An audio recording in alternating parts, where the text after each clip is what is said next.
Cerita Paula Verhoeven dulu kerap dibully karena jangkung, sudah ikut model sejak SMP.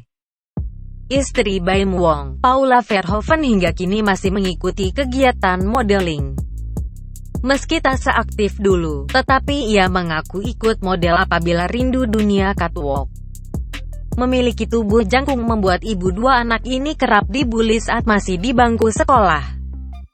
Dikutip dari YouTube Fujian, Sabtu tanggal 30 April tahun 2022, Paula menceritakan kisahnya saat mendapat bully dari temannya.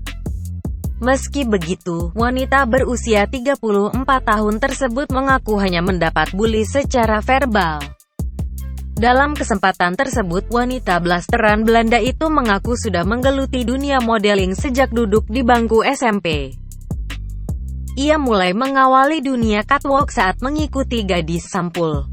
Lebih lanjut, Paula mengatakan bahwa kini tingginya mencapai 183 cm. Bahkan, dirinya lahir dengan panjang 54 cm. Ibunda Keanu Tiger Wong tersebut sangat ingat saat SMP dirinya memiliki tinggi hingga 170 cm. Tinggi badannya ini diturunkan dari kakeknya yang merupakan warga Belanda.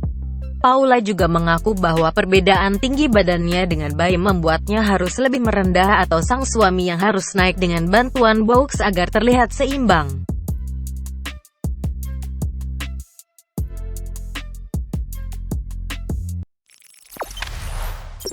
Jangan lupa subscribe, share, komen, dan like ya!